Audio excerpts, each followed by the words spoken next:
Well, I just happened to be in the zone to the north of where I live, and I thought I'd give dashing a little try up here. It always works out well. So let's go ahead. We got about an hour and a half at lunch, and let's go make some money. Well, we're heading out to an area with some potential action. It's got a Chipotle and a McDonald's and a couple other little restaurants. I think there's some island food, Haitian food maybe, out here that seems to get some orders coming in. So let's go ahead out here and get set up, and we'll see how long it takes to get a dash going. I'm going to go ahead and fire up Uber Eats too, and we will see what happens.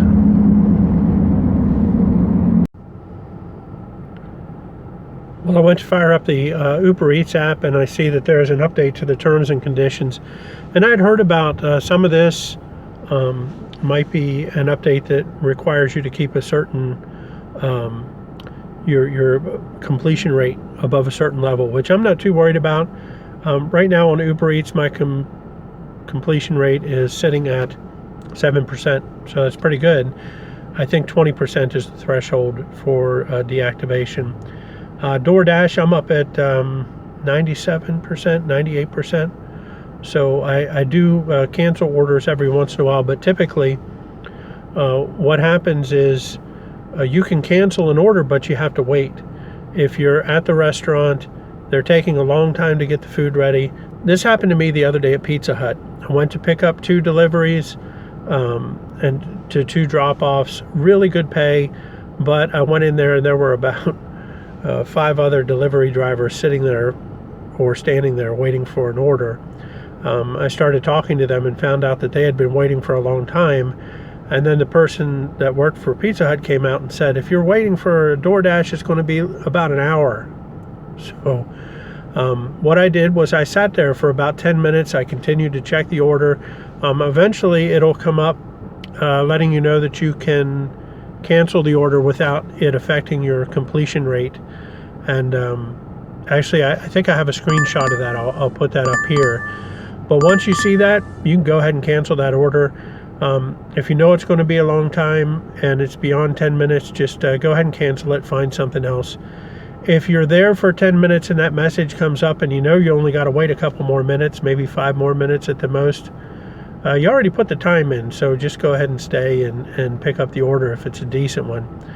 So anyway, just a little bit of friendly advice for my fellow gig drivers out there. If you're on DoorDash, you can wait it out and you'll get the opportunity to cancel without it affecting your completion rate. So for now, I've got DoorDash on. I have a 91% acceptance rate and 4.92 customer rating. I got 2 bad ratings. The first one was a older woman that was in a nursing home who ordered some food, and when I delivered it, had a really nice conversation with her, and ended up getting a bad rating. It was a 2-star from her. I called DoorDash and tried to plead my case, but they wouldn't listen to me. I knew it was her because the person told me what restaurant it came from, and she's the only one that I picked up food for from that restaurant, so I knew it was her. I also knew that she just didn't understand the rating system. So sometimes you just got to give people the benefit of the doubt. Not everybody's out there to hurt you. It's just some people don't get it, or maybe they hit the wrong button. The second one, I have no idea what happened. I was out having a good time delivering food, ended up with a 1-star rating. I called DoorDash 2 times about that, and I told them, I said, I'm out here working hard. I'm trying to, customer satisfaction, trying to, make sure that it's a priority. And they wouldn't tell me anything about it. They just said it. They said it is what it is. There's no changing it. I couldn't contest the rating. I let them know. I said, just tell me why I got rated poorly.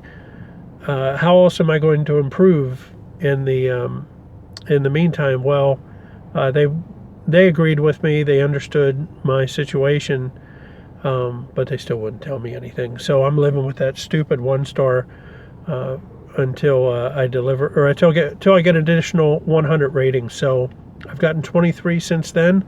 I've got what is that, 77 to go, and that 1-star will drop off. The 2-star is going to drop off in about 40 or 50 ratings, so they eventually go away. You don't have to worry too much about your ratings. Just do a good job, and every once in a while you might get a bad one, but it's not always your fault. So anyway, here I sit outside of Chipotle, and I'm just going to wait and see what comes in. Probably McDonald's, which is like 3 U-turns away from here, but I think I can see the golden arches from where I'm sitting. So let's see what comes in. Well, I just got this order for Chipotle, so I'm going to go ahead and walk across the parking lot here, pick it up. Not the best order, but $4.50 for a couple miles will make it work. Okay, let's go.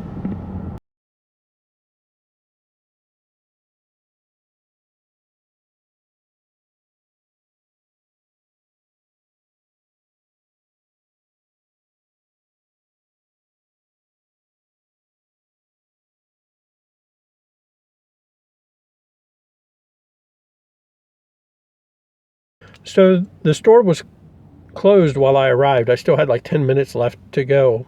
I put my phone in my pocket, missed an order, so that dropped my completion rate. It was a stack order. I finally got in, got this order picked up. It was ready, and while I'm bagging it, I get an add-on. So it's an additional stack, $6 plus. So there's a hidden tip in there somewhere. An additional 1.6 miles. An additional 1.6 miles. So let's go ahead and get these dropped off. So drive west, then in 300 feet turn right onto Military Trail. So we got this new update to DoorDash. I don't know how many of you got it, but it seems to be just an update to the map. So it's got kind of a mellow voice now. Turn right onto Military Trail. And they read the address when you arrive to the location. So that's really convenient, because it was always so small at the top of the screen that that you couldn't read it. So just watching a potential accident here. Lots of horns going off. So it's nice to have that additional feature in there. We're going to go ahead and get this order dropped off now.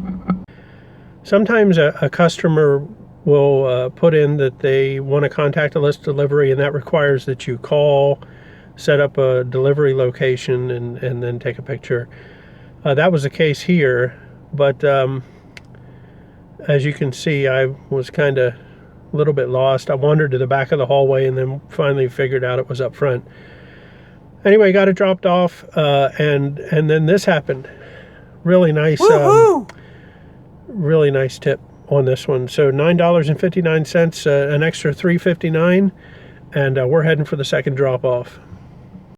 We are pulling into Aldi's after getting this order from them. I am shopping for 24 items. I haven't had a lot of success with Aldi's, but we're going to see what happens this time. So I've got about half a mile to go, and we'll be there and start this shopping. I've got Old Blue fired up, and we're going to see how we can make this profitable. So this is why I cringe when I get an order from Aldi's. Almost hate to look. 1 hour. Oh, my goodness. So it's about 2 minutes per item. I can't find anything in there. So anyway, one thing was out of stock. I had to refund the customer for it. Other than that, I'm heading to my drop off, which is 7 minutes away. So drive north, then turn left. So I'll be driving north and turning left, and we're going to get this dropped off. Well, it looks like we got some weather moving into the area. Not the end of the world, but it is going to be the end of my DoorDash here pretty soon. So let's go ahead and get this dropped off, see what else we got going on. Well, that last order brought our DoorDash to a finish. So I'll put the numbers up here. $31.48. Active time was 1 hour and 53 minutes. That Aldi's order took me forever, 1 hour and 15 minutes. So The first $14 and change was done pretty quickly. So anyway, do I regret it? Well, I kind of always regret that Aldi's order, but no, not really. I didn't have anything else to do, and driving around for a couple hours, making enough money I can go get a decent meal works for me. So anyway, till next time, thanks for liking, subscribing, just watching, dashing along with me. Always much appreciated, and we'll see you next time.